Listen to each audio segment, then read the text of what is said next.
Leader charismatique, Alexis Gourvenec ouvre la Bretagne au XXe siècle et rend aux paysans bretons leur fierté et une prospérité nouvelle.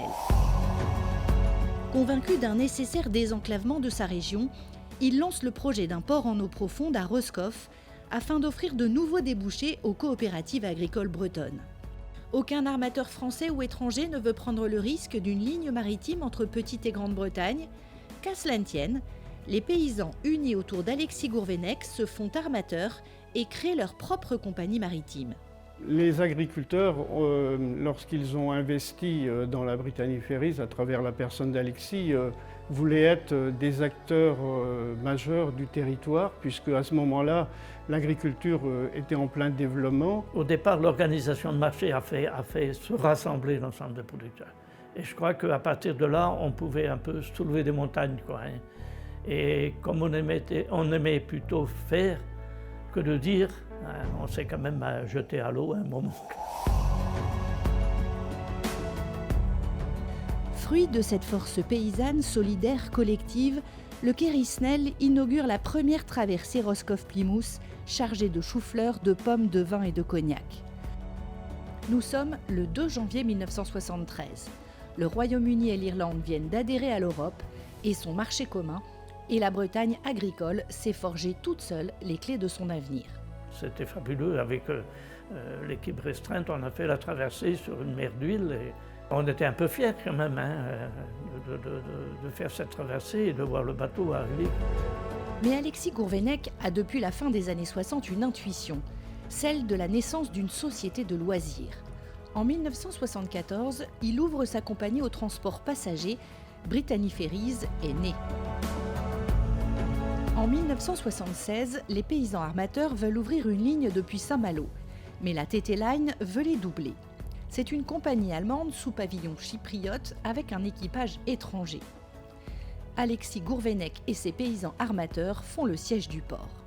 Ce sont les débuts du combat cher à la compagnie pour le pavillon et le marin français. Ils ont essayé de venir à Saint-Malo et on a fait barrage et ils ont fait demi-tour au bout d'un moment.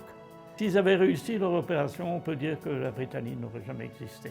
C'est une formule qu'on dit, la revendication est obligatoire. Là, pour le coup, c'était l'action.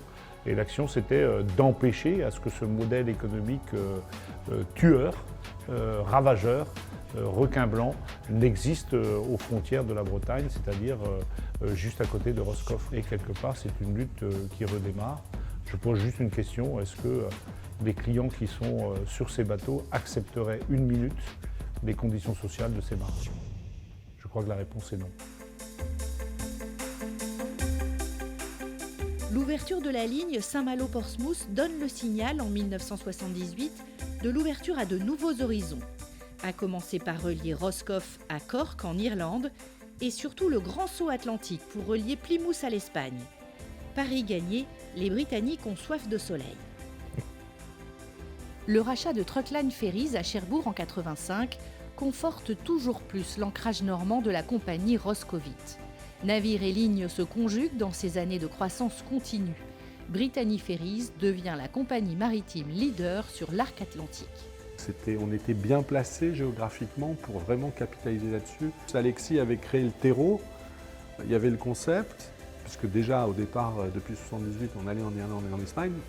Je pense qu'on peut peut-être, nous, être assez fiers d'avoir su développer son idée initiale et je pense qu'aujourd'hui, il serait assez fier de voir le réseau de lignes qu'on a développé sur l'arc atlantique.